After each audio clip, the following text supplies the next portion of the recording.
In my 10 plus years of prepping, there's been a lot of things that have changed. And in that time, the types of people interested in preparedness has changed also. It used to be that if you didn't have at least a year's worth of food and even more than that, or a mutual assistance group, a MAG group, or a bunch of guns and ammunition, then you weren't part of the cool kids club, quote unquote.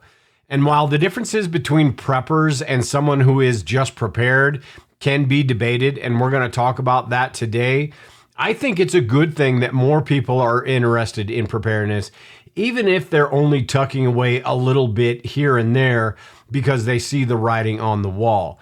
Today, I want to talk about these two things, the things I've seen change in preparedness and the types of people that are interested in preparedness today. And I also want to talk about AI, because AI is one of those things that has it could change things in a drastic way in just the next 5 years or so. We've already seen it change things in the last year, and it's just getting started. Right now, it's sort of at its infant phase, and it's just stupid. But some of the things that I've seen, it's very concerning to me. So I want to talk about that today as well. Now, before I do that, though, I want to explain what I'm doing in the videos like these moving forward. What I'm going to do is these longer form type videos. They're less polished than the ones that I do, the shorter videos that I do. I'm still going to continue to do those once a week or so. I'll do those shorter form videos. But I wanted to start doing these longer videos because it offers an opportunity for a little bit more nuance, and I can go into more depth about things. Those of you that know me or have followed me for over the last decade or so know that I used to do the Survivalist Prepper podcast, and I did that with my wife. And in that podcast, we've got over 400 episodes. We did that for, I believe, like 7 years or so, something like that. This is going to be something similar to that. I also did a show with Brian from Mind for Survival. This is going to be something similar, but I'm going to let this evolve as over the next few months and see how it plays out. These are going to be about a half an hour long. I'm going to break this down into categories, probably 3 categories per week. Maybe we'll talk about news events. I'll talk about some things that are going on that pertain to preparedness. I'm not going to get a whole lot into politics because that's sort of pointless. Those of you that know me and have listened to me for a while know what my political views are. But if it's a story that pertains to preparedness, I'll talk about it. If it's not, it's sort of pointless. Politicians are, sort of pointless. But we are going to stick to preparedness type things. We're going to stick to current events and news and stuff like that. And I'll break it down into segments. Like today, I've got a few different segments. The AI, the where prepping has come, and the types of people in preparedness. But this will change over the course of time as we refine everything in and get everything settled in. I may do little clips, little segments like I used to do with the Survival Preppers podcast. I may have news stories and things like that, may have guests on, a lot of different things that could change. We'll just see where it goes from here. But if you do have any ideas, any questions, any comments, if you're watching this video, make sure and leave a comment below the video.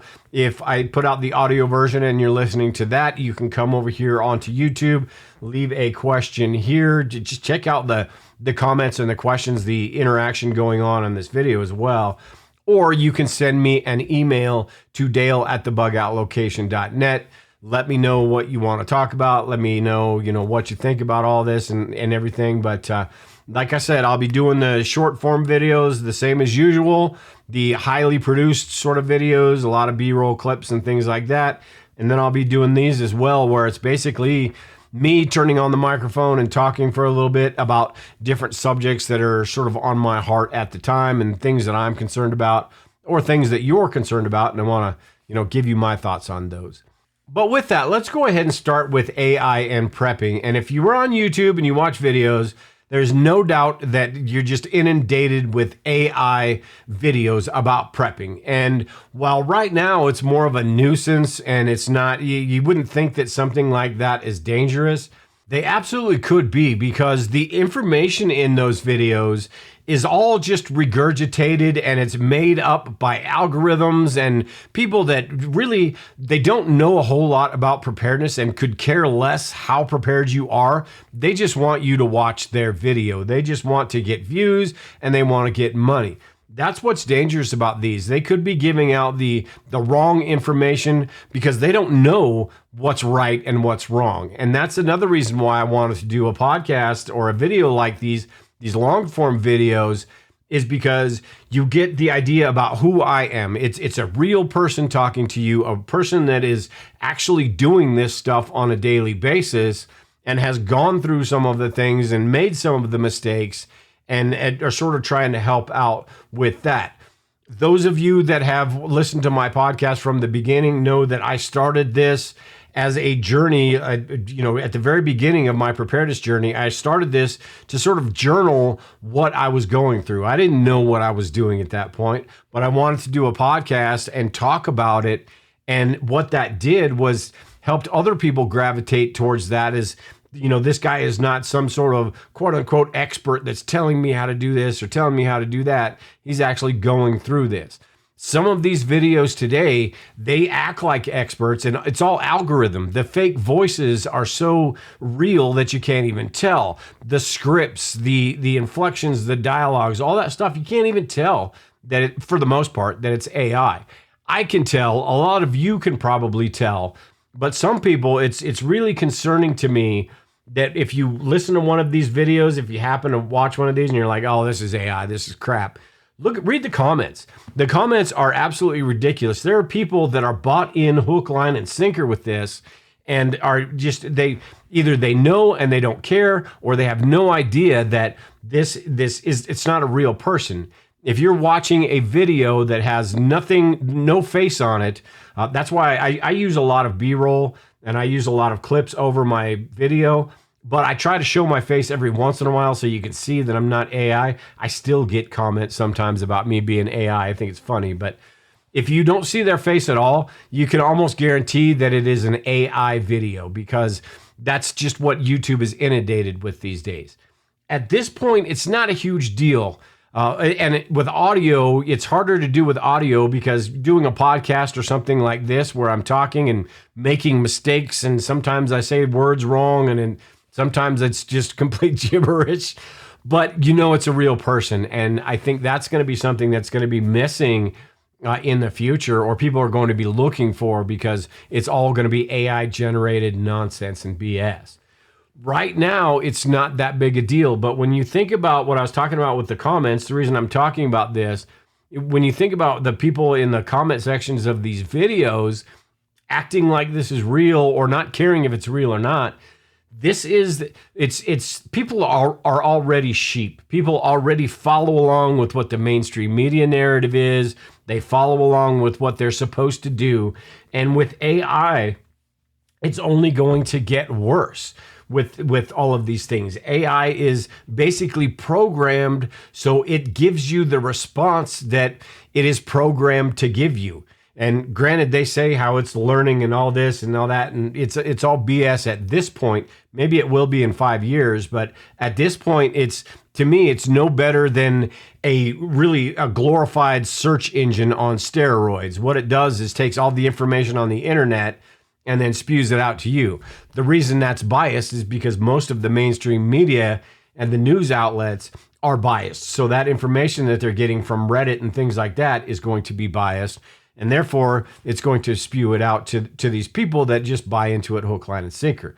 The reason that's dangerous is because people think about like a disaster or an emergency scenario where the society has completely gone to crap. It's been a week or two, and everyone has devolved into animals, basically. You've got police officers, you've got clergy members, maybe priests with the collar on. You've got firefighters and things like that. People are going to trust these people just because of the uniform that they have on. And if you know anything about preparedness, you know that these people can't be trusted. Even your next door neighbor that's the nicest person in the world, in a situation like that, can't be trusted any more than anyone else, because people will do whatever they need to do to get things done in a disaster. On an AI level and people following along like sheep, it's sort of the same thing because they give AI this credibility that it doesn't deserve. Even, police officers these days do, but AI doesn't deserve that credibility because all it is just makes it easier to search the internet. It will make things up. That's the dangerous part as well. It doesn't say, you know what, I don't have the answer to this. Sorry about your luck, buddy. No, it will completely make stats up. It will completely make numbers up. It'll completely make quotes up. So you don't know if what you're getting is the truth or not. On top of that, it's programmed, so it depends on who's doing the programming and what they want you or what information they want out, what is socially acceptable at the time. So AI is just... there's a lot of dangers involved with this. And then you've got also the deep fakes and videos getting better. All of these things that are gonna happen in, maybe the next 5 years or so, all of that has the potential to really change what we think about, how life goes. We've seen, those of us that are old, like me in our 50s and so, we've seen things change from, corded phones in your kitchen that you had to drag across the house with the whole cord, to cell phones, to the internet. We had 4 channels on the TV that you had to turn with a little knob. A lot of things have changed in our lifetimes, and I think it's just getting quicker and quicker. So with AI, with robotics, with all of these things, it has the potential to completely turn life upside down on its head and change the way everything works. With propaganda, with our jobs, with the way we run our daily lives, all of these things could really be affected. I think they will be affected. Now, it doesn't mean that everything is going to go to crap. Robots are going to take over the world. AI is going to kill humans. It could, who knows? But there's a lot of good with this as well. A lot of things that are going to make our lives easier. But we need to be ready. We need to be paying attention to what's going on and be ready for those changes and sort of see them before they come. And if something is bad, we've got a little bit of an inkling. Doesn't guarantee anything. Just being a prepper doesn't guarantee you're going to get through something. Just having some food storage and a survival knife and water storage doesn't guarantee a damn thing.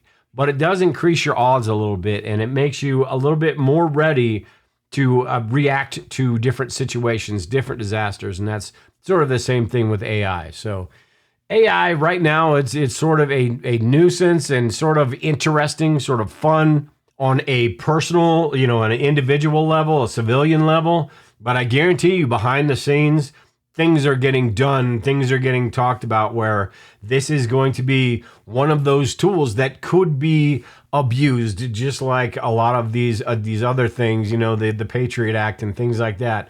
One of these tools that could be abused to keep everyone under control. So just pay attention to that. That's something that is bound to make our life better, sort of like nuclear power, right? Something that is bound to make our lives better, but at the same time could be very dangerous, and we need to pay attention and see where all of this stuff goes.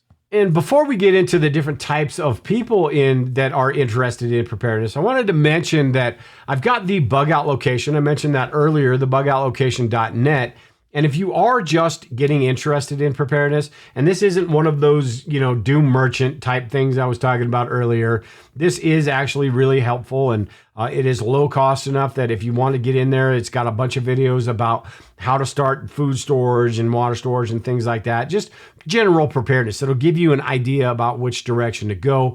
I've got a lot of resources in there. I've got all my older podcasts, the ones that Lisa and I did. Don't judge me on those, and I'll be adding more now that we're doing these and things. I'll be adding more to that as well. So if you are interested in that, go to TheBugOutLocation.net, have a look. I think you can get the monthly thing for like $7 and you can check it out. If it's not for you, go ahead and cancel. Or you can do the lifetime membership, which will give you access for the entire lifetime. I've upgraded 3 times, and everybody from the Bug Out Location number 1 is still a member of Bug Out Location number 3, the Bug Out Location number 3.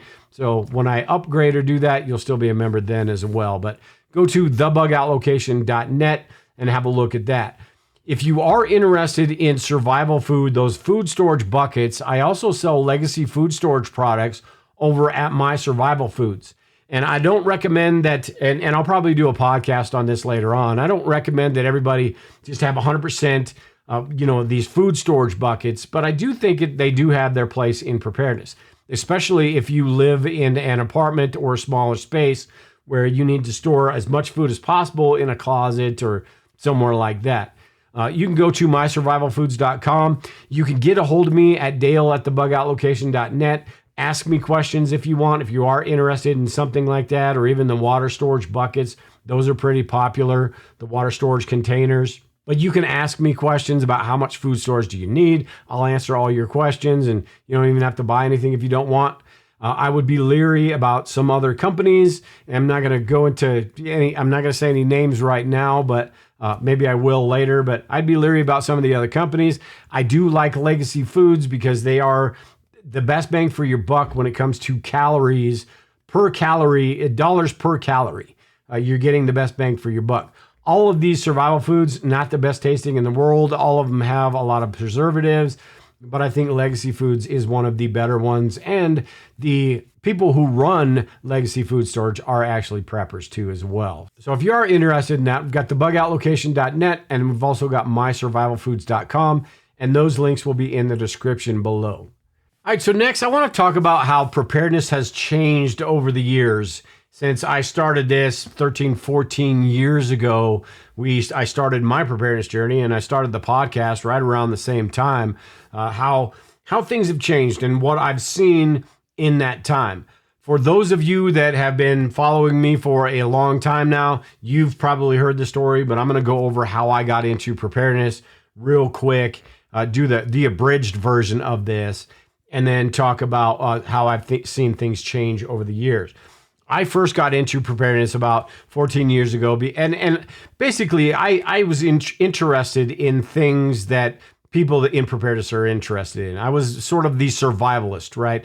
I was the guy that liked to go camping, hunting, fishing, and doing outdoors things, learning some of the bushcraft stuff. And although I wasn't all that great at it, still not all that great at it, but I like learning those things.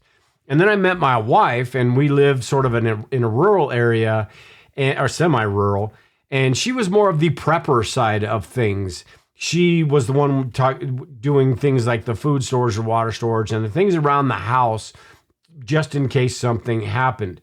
Now, when I first married her, I didn't really have any idea what prepping was, and when she sort of approached the subject to me, I was kind of like, okay, I don't know why you need to call it something. It's that sounds like something my grandma would have just called everyday life.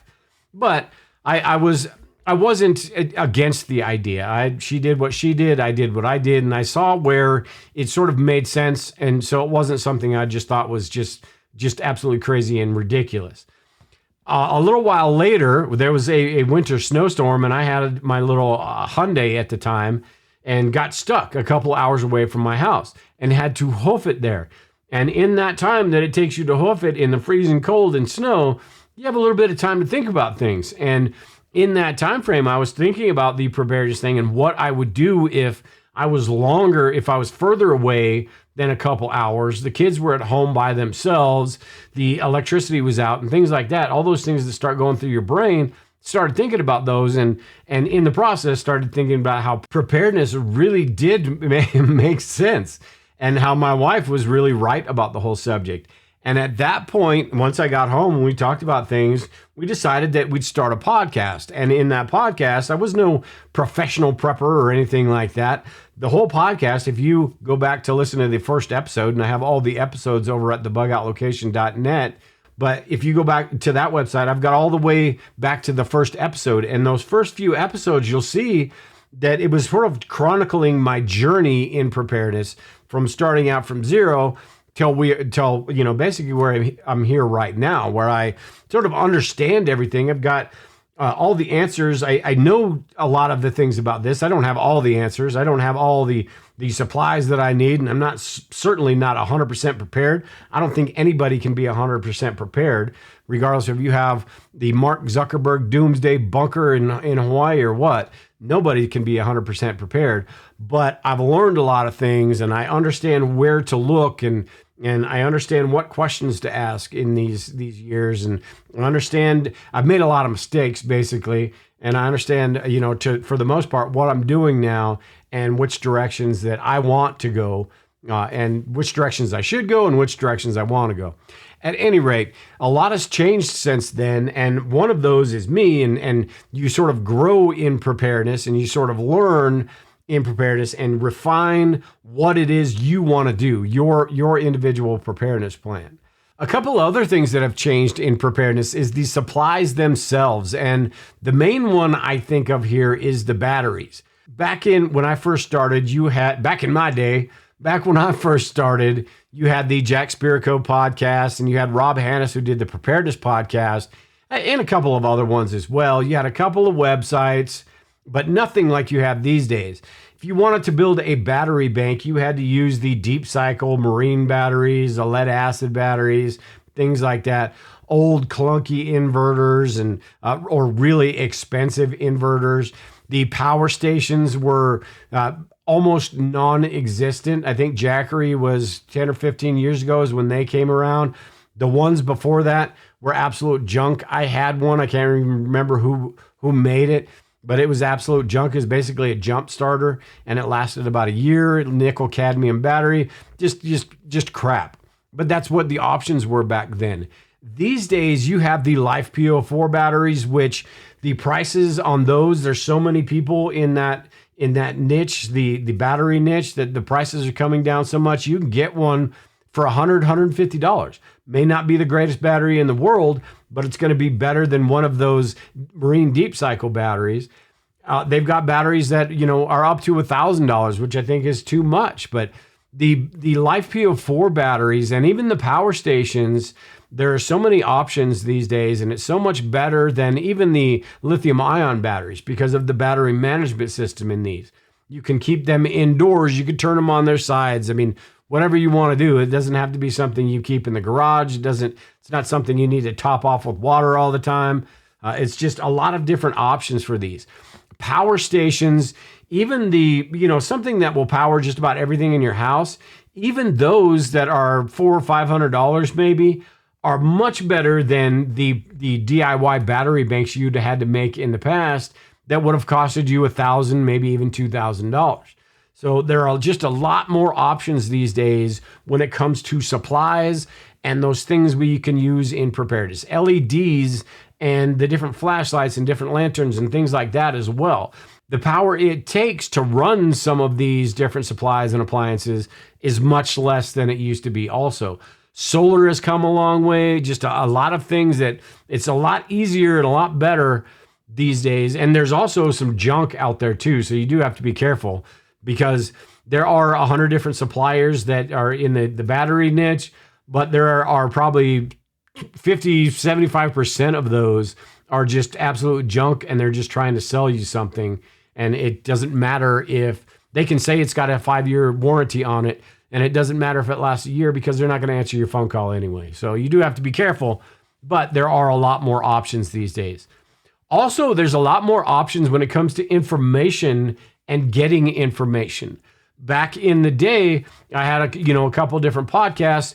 Jack Spirko was great because he had, I can't remember, Steve Harris or something like that on his show, where he talked about how to set up a battery bank, how to use an inverter for your vehicle to get a little bit of electricity.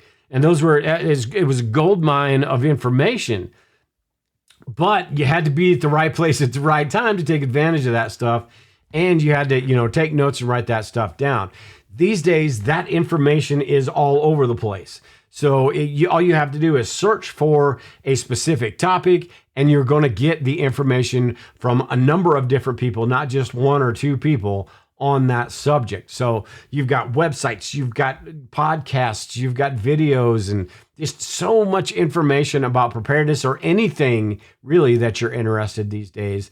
The internet has made getting that information much easier and much better. The problem is you've got to figure out what questions you need to ask, and that's just the part of the process of learning preparedness and going through, like I talked about, going through this journey and making the mistakes and figuring out what you want to do, what you can do, and what's going to be the best thing for you and your family. So a lot has changed in preparedness, and what I was talking about AI earlier, a lot is going to change in, it's been 15 years now, and I can see the changes. And even, back when we were teenagers, and I say we, us in our 50s, when we were teenagers, 40s and 50s, life was a whole lot different back then than it is now too. And I think with AI in the next 5-10 years, it's going to be a completely different world than the one we're living in now as well. So it's one of those things, pay attention, sort of take advantage of what you can, when you can, and then, cross your fingers and hope everything turns out in the future, and just be ready for whatever, whichever way that the road winds and whatever life throws at you, just be ready for that stuff. But it is bound to change, and we've got to be ready, and we've got to be able to adapt to those. But it's sort of interesting looking back and seeing how life in general has changed and how specifically how preparedness has changed. And in that time, I think the people in preparedness have changed as well, and that's the one I want to talk about next. When I first started in preparedness, the type of person that maybe my perception of what the type of person was somebody that had everything all figured out, right? The prepper that had a secret room in his house with 3 years worth of food stored. And you had to go through a labyrinth of booby traps to get to a underground bunker that they had, and where they had huge water tanks of water stored. These ideas you have in your head about what a prepper is from reading books, William Fortune and things like that. Now, reading these books, you have this idea of what it takes to be a prepper. And these days, when I started my podcast, you start to realize that that's totally different than what the reality is. When I started my podcast, I was like, you know what? I'm just going to do this and see what happens. And I found out that other people were basically in the same boat as me. Some were a little bit further along, but most of these people are just normal, average, everyday people. Kind of like everyone that's watching this or listening to this right now. Most people are just average, everyday people that want to be a little bit prepared. Some of us go further than other people. I probably go a lot further than a lot of people that watch or listen to my YouTube channel. But some people go a whole lot further than I do. It really depends on your skills and things like that. Like I said a few minutes ago, I was the survivalist type and Lisa was the prepper type. You sort of gravitate to those things that you sort of good at, sort of like a hobby.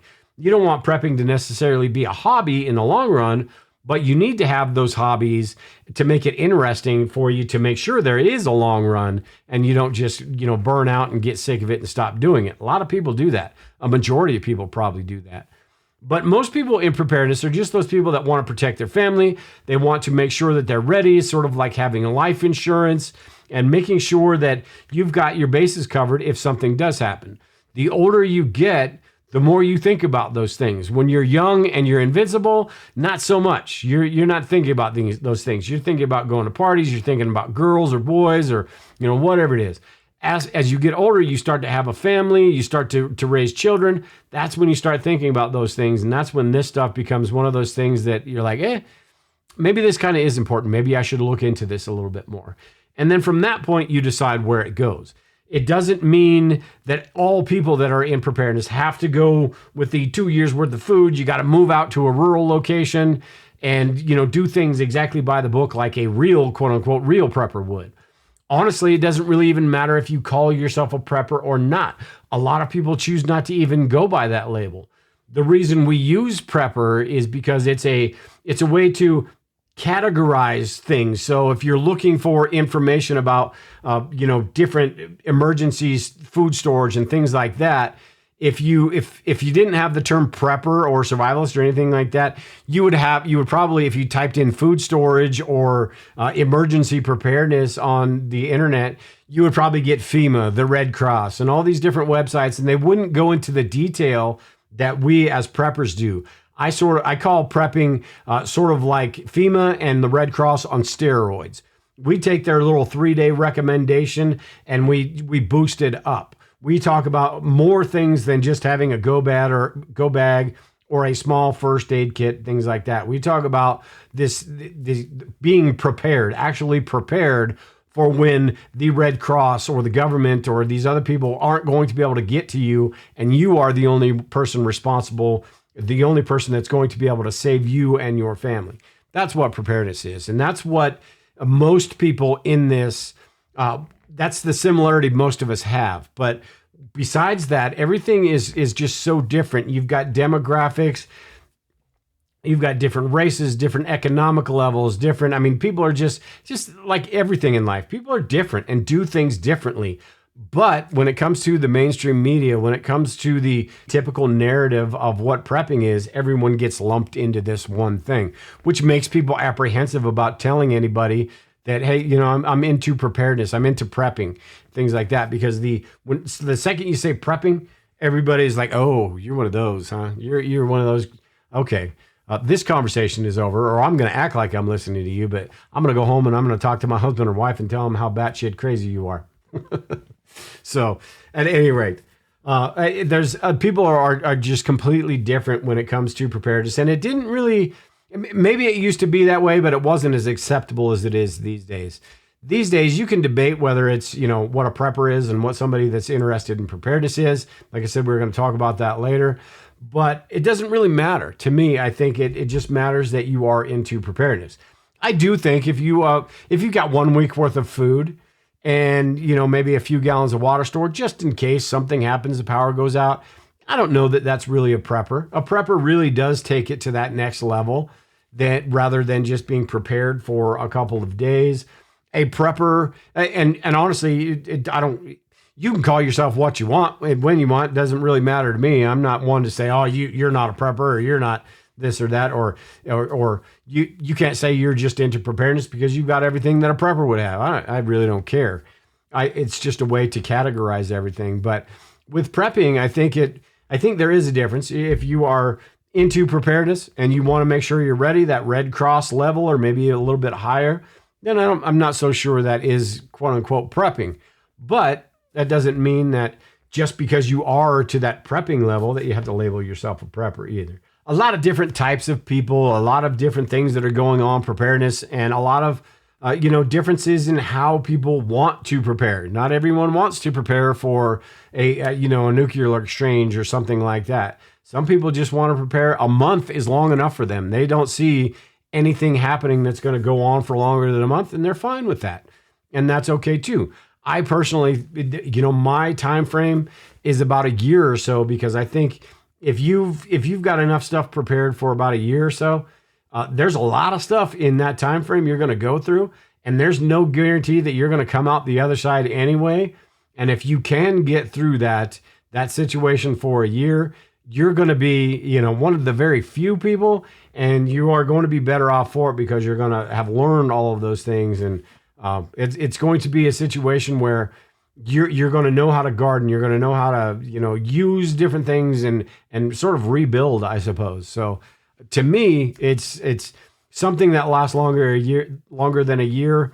It's possible, I suppose, but that's not something I sort of focus on. Mine is a year, and most of the time, much less than that. And I think that's where a lot of people sort of live, in that time frame of preparedness or prepping.